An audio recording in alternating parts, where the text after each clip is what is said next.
नमस्कार प्यारे बच्चों, मैं इतिहास का अध्यापक शशि भूषण। आज हम जो है इतिहास के प्रथम पाठ के तीसरे भाग 3 के बारे में जानकारी प्राप्त करेंगे। इससे पहले हम 2 भाग पढ़ा चुके हैं, जिसमें मोहनजोदड़ो के बारे में पढ़ा चुके हैं, नियोजित शहर के बारे में जानकारी दे चुके हैं। अब हमारा 7वां पॉइंट आता है। ये 7वां पॉइंट है हमारी मोहरें, लिपि तथा पाठ, यानी कि उस समय प्रचलित जो मोहरें थी। जैसे आज हमारे पास जैसे प्रिंसिपल की मोहर होती है, डॉक्टर की मोहर होती है, एसडीएम की मोहर होती है, डीएम की मोहर होती है और अन्य लोगों के पास भी मोहरें होती हैं। इसी प्रकार से उस समय भी मोहरें प्रचलित थी, उसके बारे में जानेंगे। और फिर दूसरा है लिपि यानी कि लेखन कला।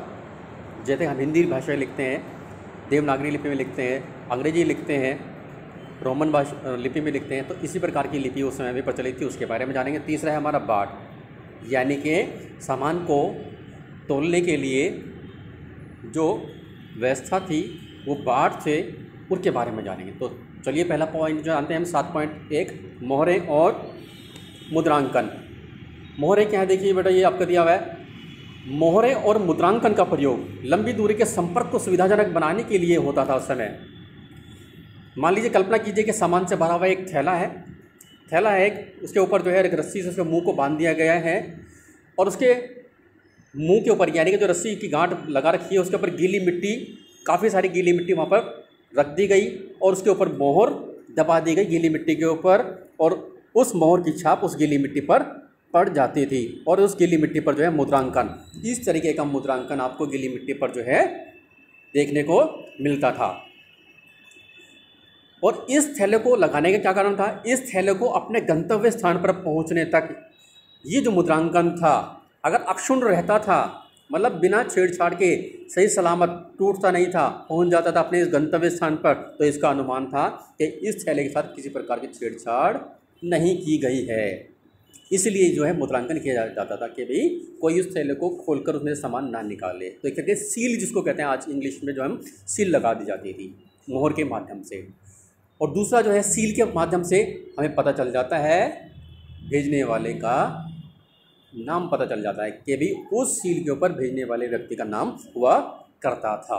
तो ये हो गया मोहर और मुद्रांकन। ठीक है, मुद्रांकन होता है ये, इस पर जो छप जाता है उसको हम मुद्रांकन कहते हैं। ठीक है बेटा, अब दूसरे पॉइंट पर आते हैं। ये है आपका, देखिए क्या है, 7.2 एक रहस्यमय लिपि।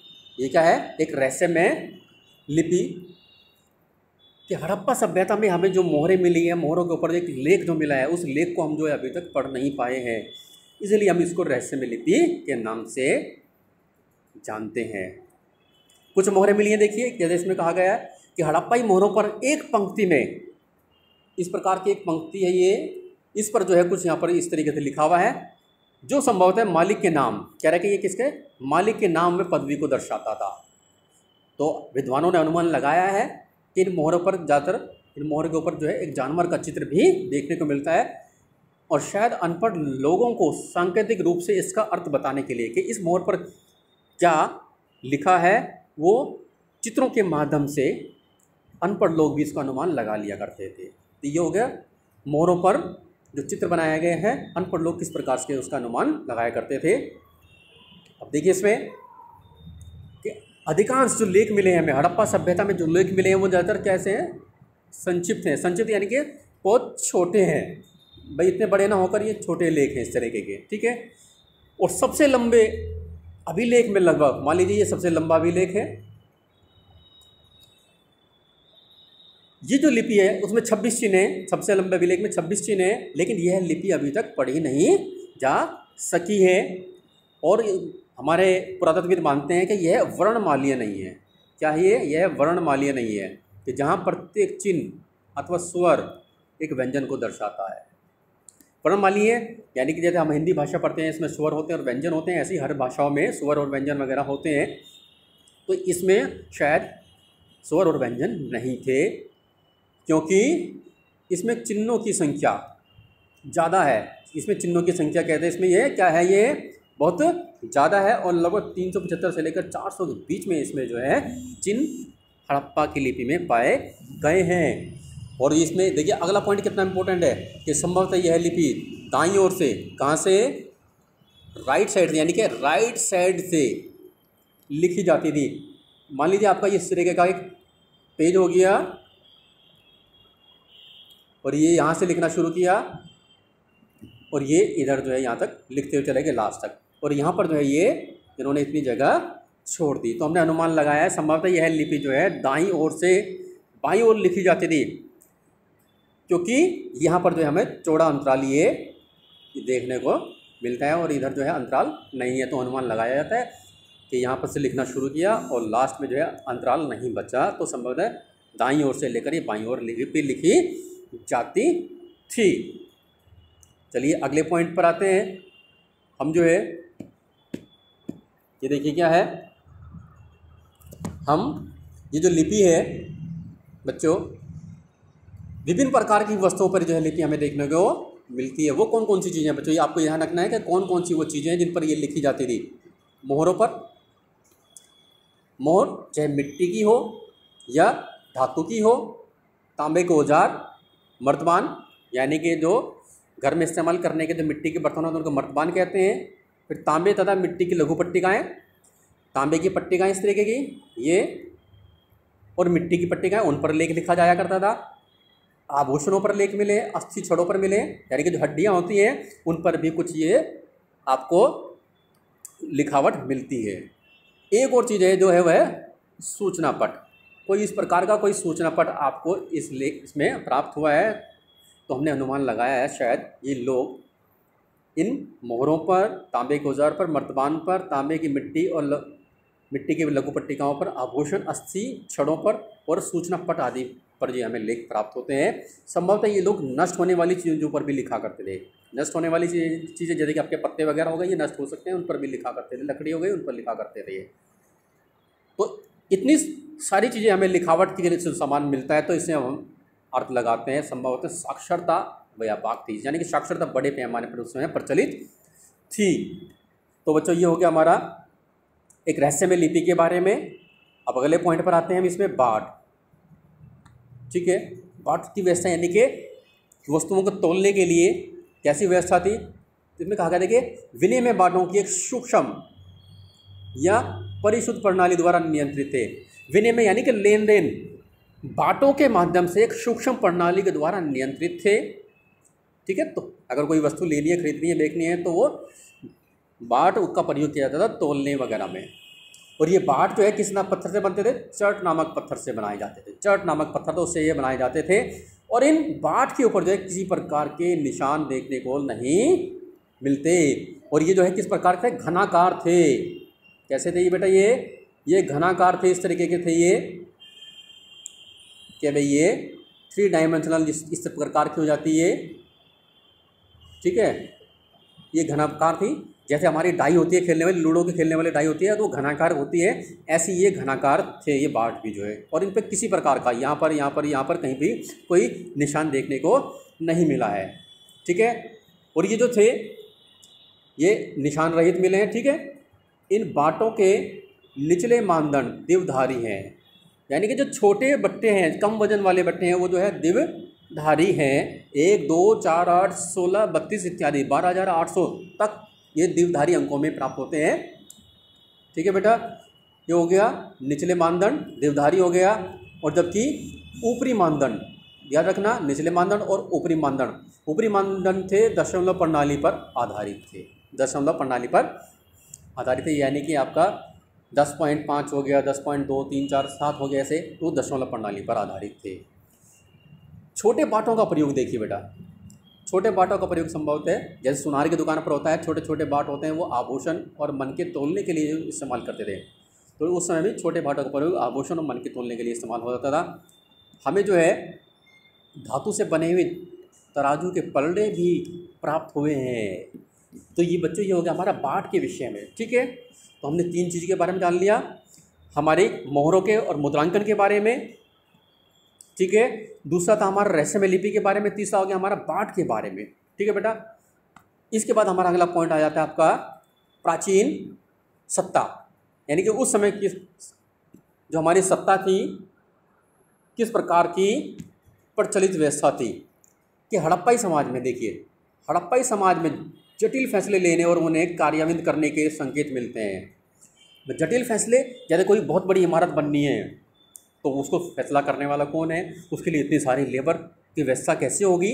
तो इस प्रकार के जो है फैसले लेने के वाले भी संकेत हमें प्राप्त होते हैं। कहाँ से प्राप्त होते हैं, देखिए उदाहरण के लिए हड़प्पाई पुरावस्तुओं में, पुरावस्तु यानी कि प्राचीन वस्तुएं जो होती हैं, उन वस्तुओं में हमें जो एक रूपता देखने को मिलती है, मतलब हड़प्पा में मिली है, मोहनजोदड़ो में मिली है या चनहुदड़ो में मिली है, तो उनमें जो है एक रूपता, एक समानता देखने को मिली है। वो कैसे, जैसे कि मृदभांड यानी कि मिट्टी के बर्तन, मोहर तथा बाट और ईंट से स्पष्ट होता है कि एक ही जैसे साइज़ के आकार के मृदभांड, मोहरें एक जैसी, बाट एक जैसे, या ईंटों का आकार एक जैसा, इससे हम अनुमान लगाते हैं कि भाई यहाँ पर जो है एक ही व्यक्ति का जो है किसी का शासन चलता होगा। देखिए ईंट, इनके उत्पादन स्पष्ट रूप से किसी एक केंद्र पर नहीं होता था। ईंट जो है विभिन्न स्थानों पर जो है ये बनाई जाती थी। जम्मू में, गुजरात में, कि जम्मू से लेकर गुजरात तक पूरे क्षेत्र में एक ही अनुपात की ईंटें हमें मिलती थी। तो जम्मू में भी ईंटें बनाई जाती थी और गुजरात के इलाके में भी, और मोहनजोदड़ो और आपका चनहुदड़ो जैसे इलाके में भी आपके ये ईंटें बनाई जाती, लेकिन एक ही अनुपात की थी ये। तो ये एक रूपता हो गई देखने के लिए। हम यह भी देखते हैं कि अलग अलग कारणों से बस्तियां विशेष स्थान पर आवश्यकता अनुसार स्थापित की गई थी।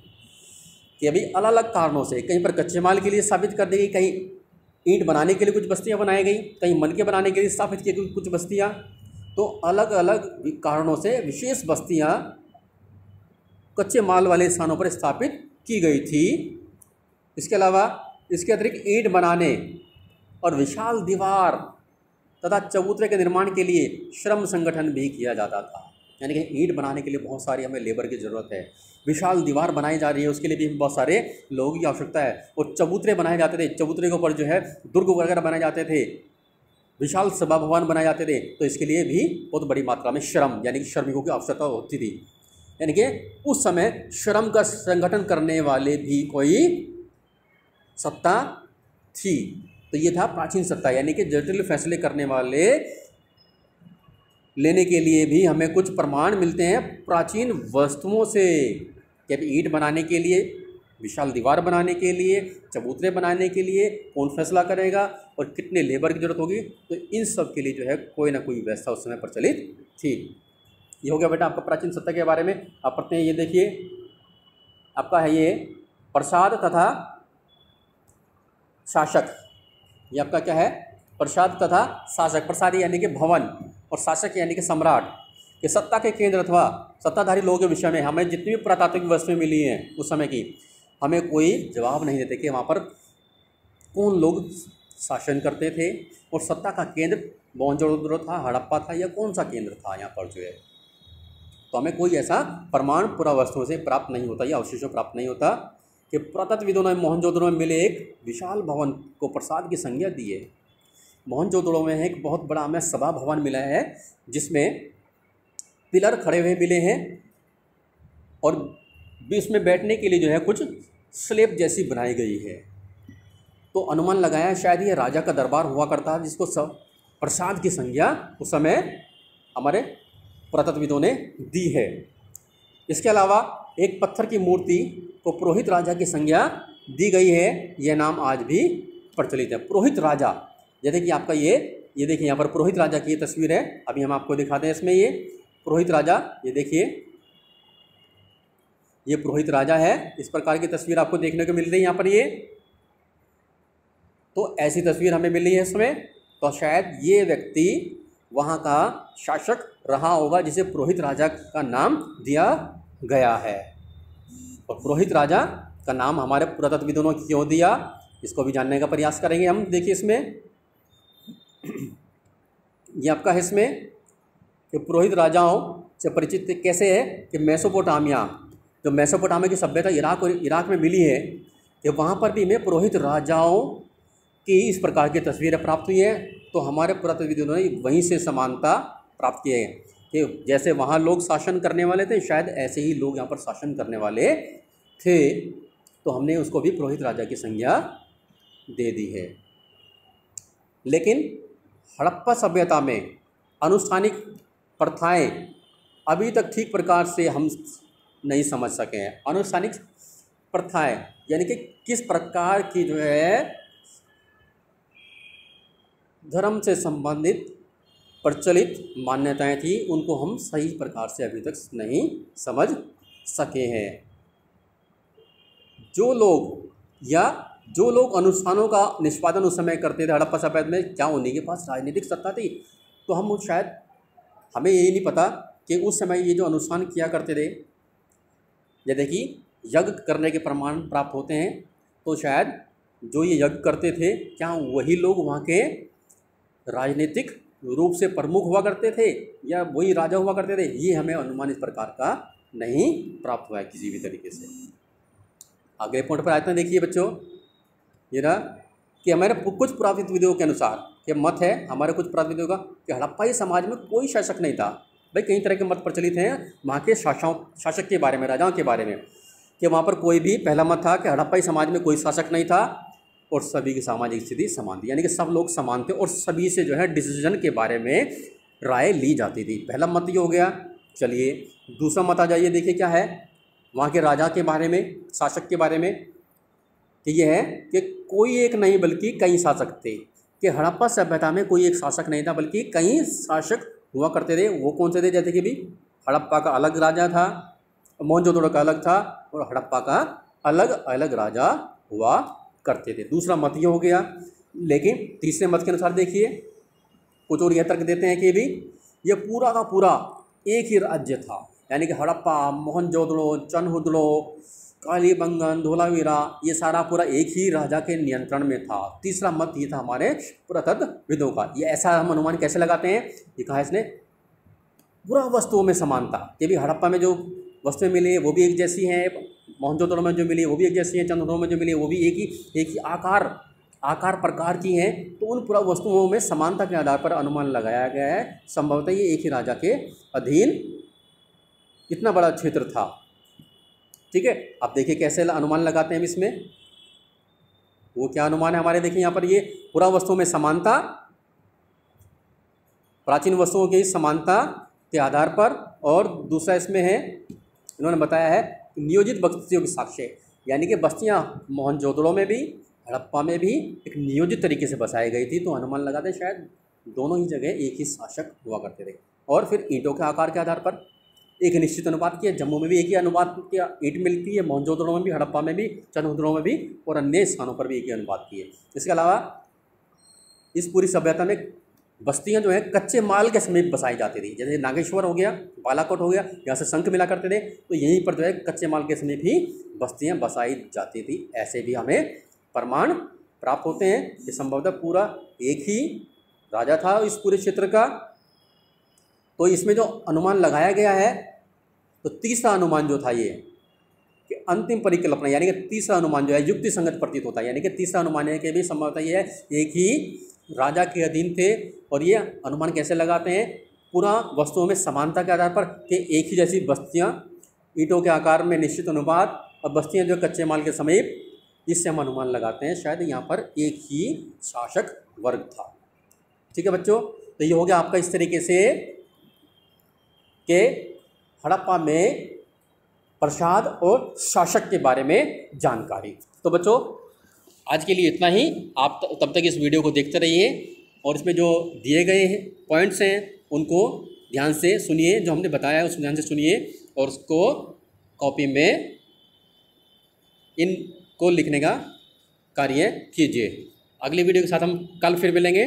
धन्यवाद।